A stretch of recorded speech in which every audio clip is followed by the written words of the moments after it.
Hello YouTube, this is Chris again with Bitch Paranormal Services. Today's video, or tonight, sorry about the lighting, is what a sad world we live in. Most people that are homeless didn't ask to be in these situations, including myself. Did I make some wrong choices? Listening to the devil, demons, and evil spirits? Yes, I did. But I'm not asking for a hand up or a handout. I'm asking for a hand up.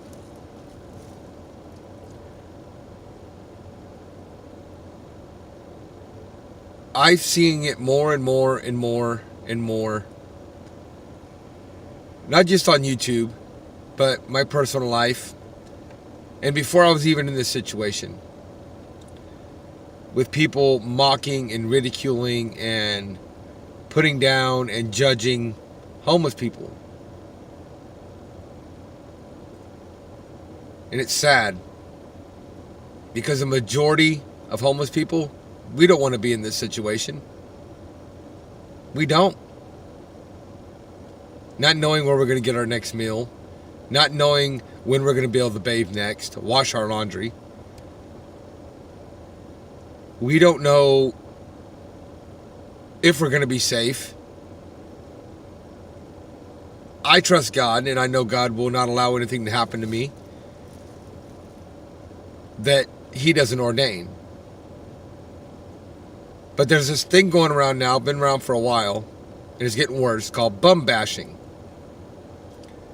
And it's where people, kids, all the way down to like 9, 10 years old, up into their teens, and some adults are going out and harassing homeless people, beating homeless people, setting them on fire, tasing them. That's sad. That's sad. This is what we live with as a homeless person. Yes, I'm still smoking. I don't want to hear it. Still sober though.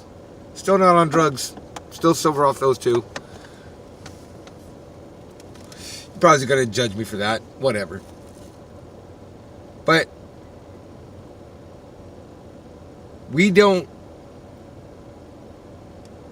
I'm so tired of hearing people, not just from myself, but other homeless people, get a job, you dirty bum. Get a job. Go do this. Go do that. You don't think we're trying? When you got a criminal record, even a one just as a DUI, that makes it already hard right there. Then being not presentable, you know, you try to be presentable, but you can only be so presentable in this situation that I'm in. If you don't have a phone, they can't contact you. I've heard plenty of homeless people talk about, you know, people saying, oh, give me your phone number and I'll call you. Well, how am I going to give you a phone? I don't have a phone number. I don't have a phone. And people, and some people have even, you know, they've told me, oh, why don't you just go get an Obama phone?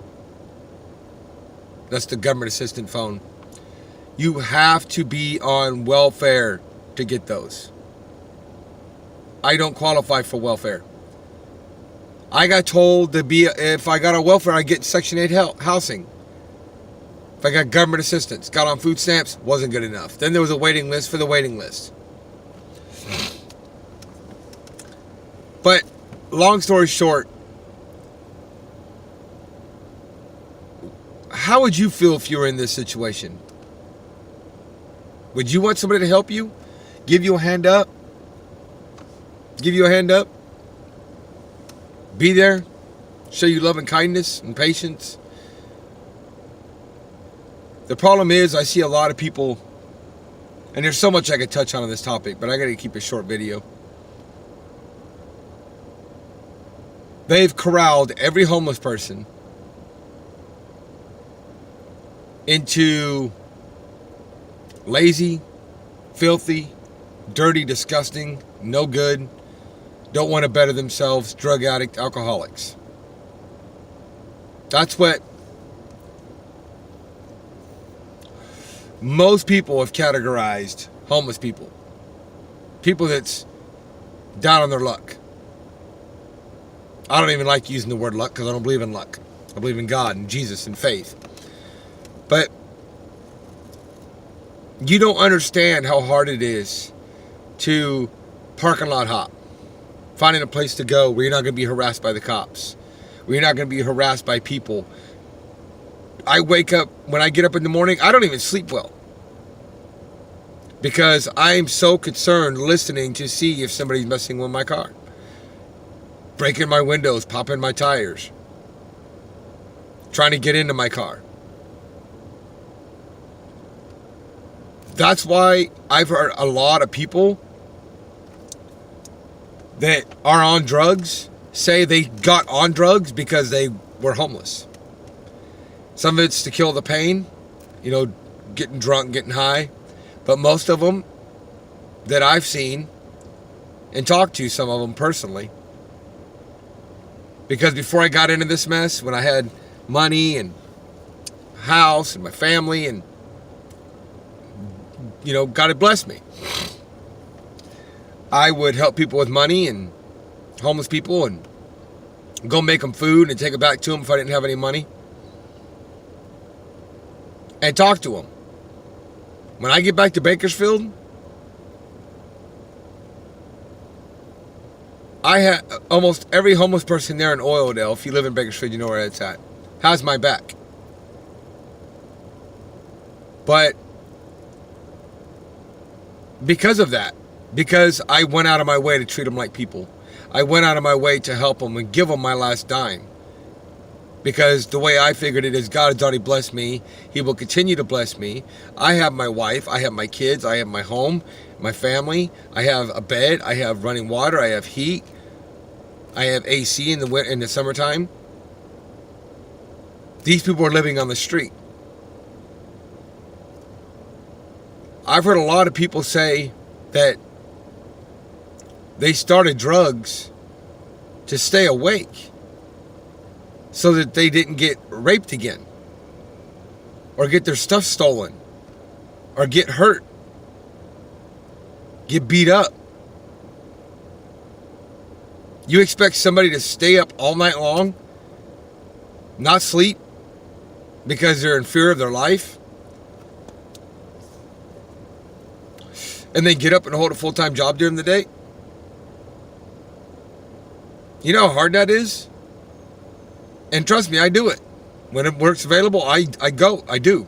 I work. Because I'd rather take care of myself and make money. And God willing, take care of my family and help others. My wife and my kids. Cop car keeps driving by. That's what I'm talking about. Think I'm lying?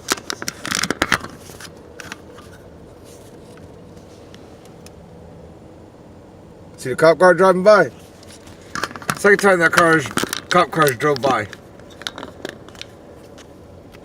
Walmart's probably called because they got cameras all over.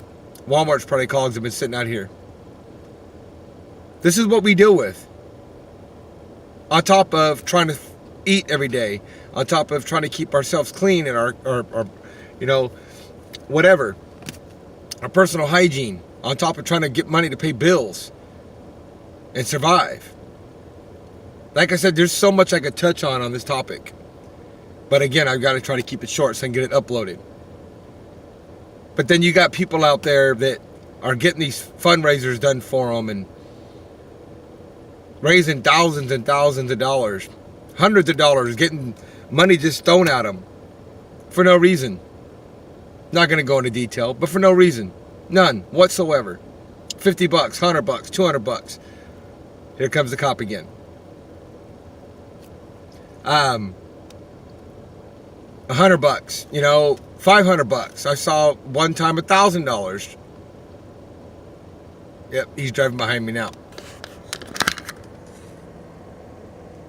Probably can't see it. There he goes.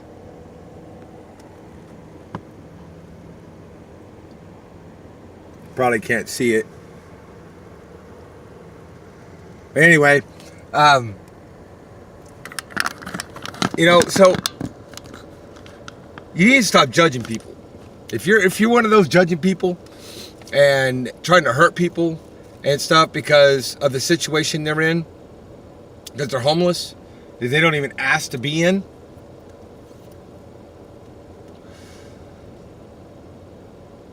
you're hurting yourself. Because even if you've got all the money in the world that you could have, and all the nice homes and cars, and you have a happy, comfortable life all your life, Jesus warns multiple times. The disciples warn multiple times. God himself warns multiple times. If you do not help others, you will end up in the lake of fire. That's in the Bible. Look up the sheep and the goats parable. If you judge others, you will be judged. You condemn others, you will be condemned. You do not forgive people, you will not be forgiven. And so on and so on. Here comes another cop.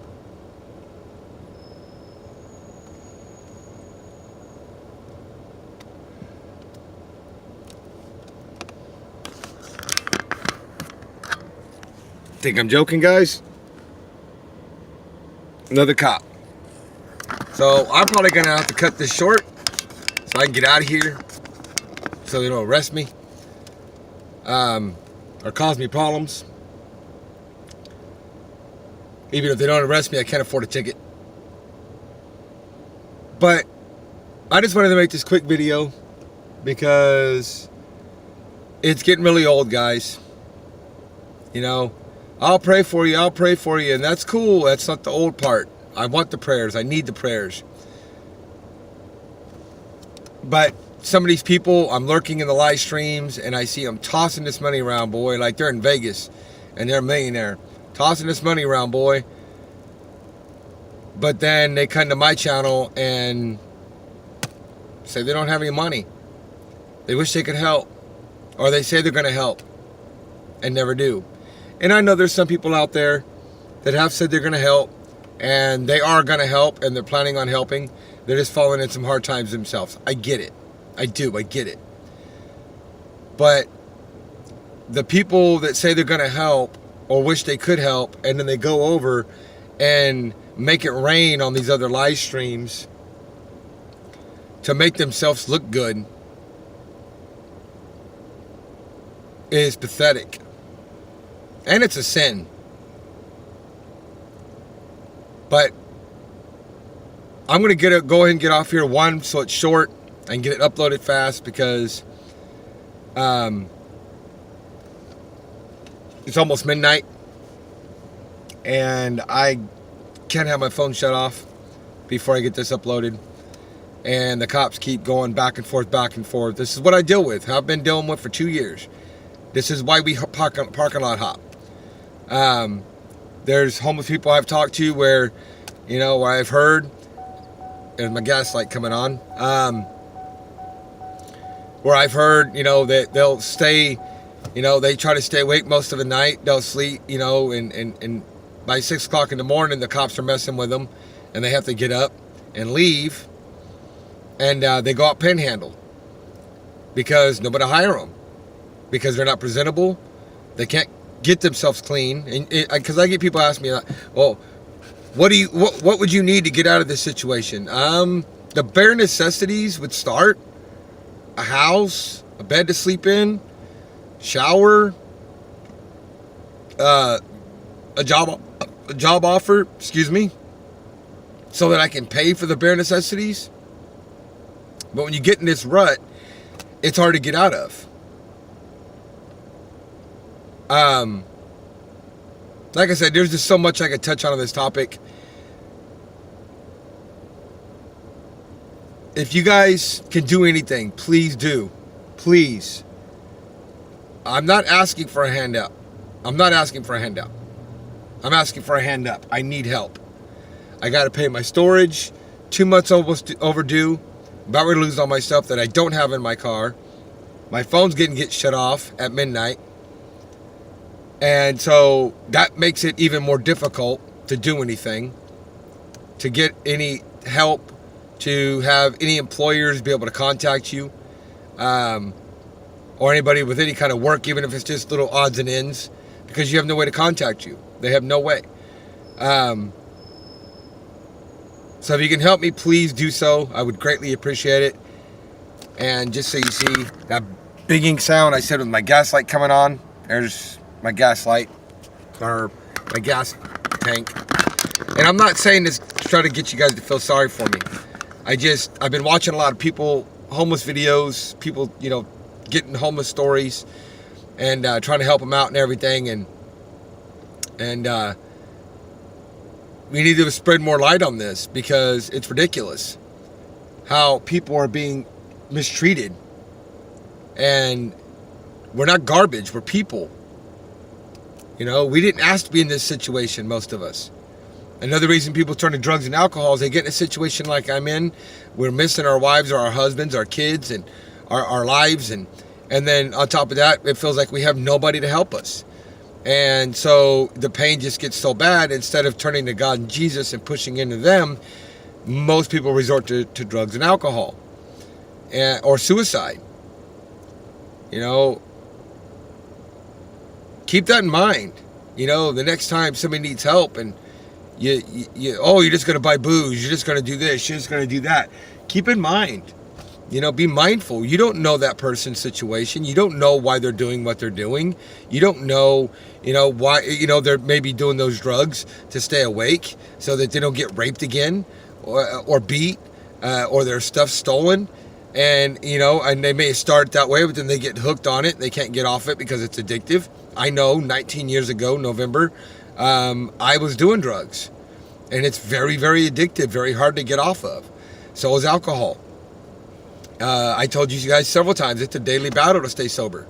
Missing my wife, missing my kids, being in the situation I'm in. I stay sober because I want to please God, and God told me it was the next step. It's what I had to do to get my marriage restored, was to get sober.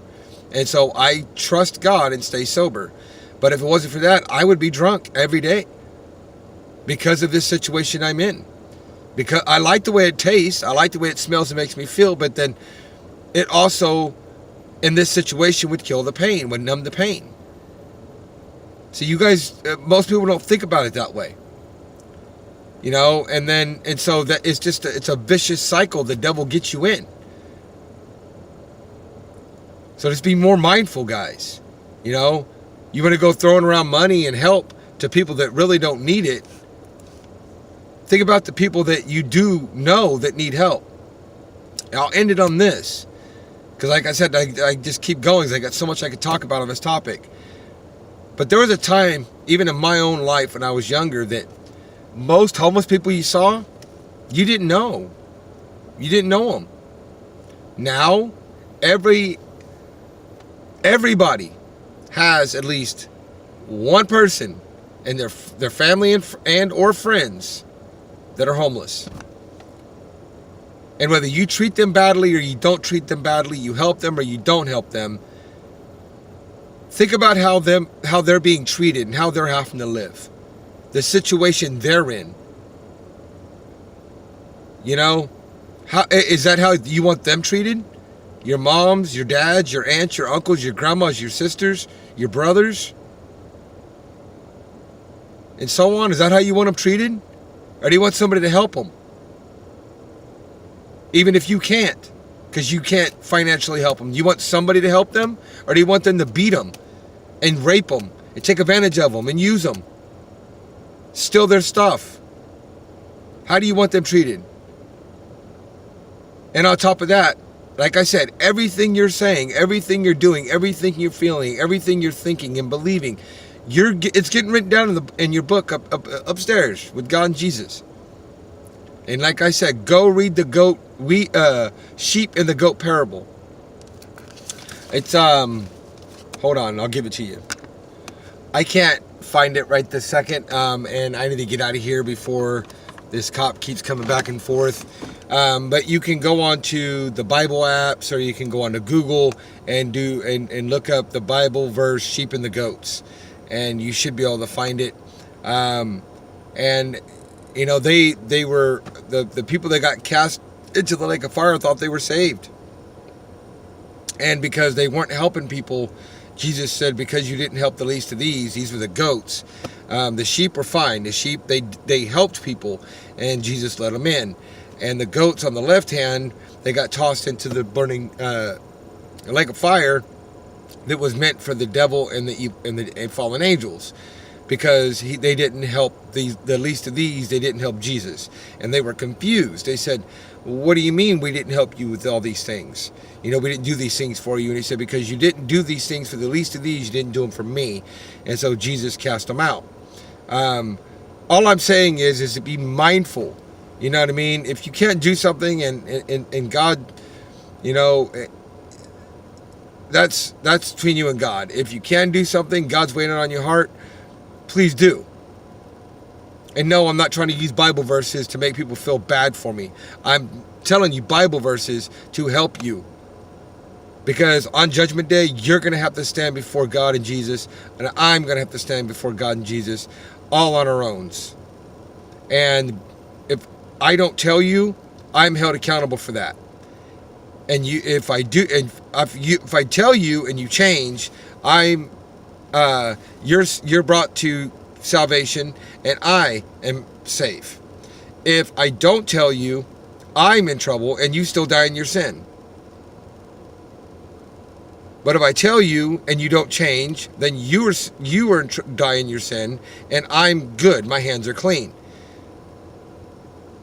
So I'm just trying to help you, and maybe help others too, because these unselfish, disgusting, dirty acts could cause people to commit suicide. They have, because people, they lose hope. Because that's why the Bible says, lift each other up in prayer, help each other, be there for each other, give each other hope. Because when people lose hope, it gives the devil a foothold, and they kill themselves. Or they go hurt other people. Anyway, like I said, I can go on for a long time on this, because there's just so much that needs to be talked about on it. But I figured I'd get this out there before my phone got shut off, because it's getting bad. Like, I've been watching a lot of homeless video channels, people helping homeless people, and the things that these people are going through is terrible. Like, and it's what I'm going through, and worse. These people are being set on fire and tased and beat and just all kinds of disgusting things. And this is what we're teaching our children. Some of these people are 10 years old in courtrooms in handcuffs for doing bum bashing. Really?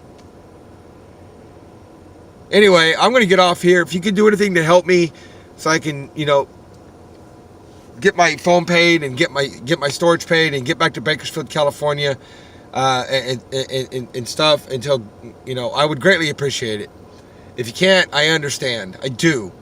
Please understand that I do. And if you have helped me, thank you so much for what you have done. And I pray God blesses you. Some of you guys I know personally that's helped me, and other ones that I don't. I don't know who you are, as far as like your channel name or anything else like that. Thank you as well. And I pray whenever people give me donations, I pray God blesses you for helping me. And I mean that with all my heart. And if you don't, that's fine. That's between you and God. But at the very least, keep me in your prayers, guys. Me, my wife, my marriage restoration soon, my kids, my finances, my bills to be paid. I mean, just whatever God's weighing on your heart. You guys know my situation, and God knows it better than I know my situation. So God will weigh on your heart what he needs to pray. The Bible says we don't know what to pray for. So God's Holy Spirit mumbles and grumbles in our ear to tell us what to pray for and to guide us and tell us what to do to keep us out of the devil's evil, his traps, his snares. So whatever God's weighing on your heart, listen to that. If it's to help me financially, cool. If it's not, if it's to pray for me, cool. But yeah, rate, comment, subscribe, guys. Much love. God bless. And I'll see you on the next one, if I don't get arrested or die first.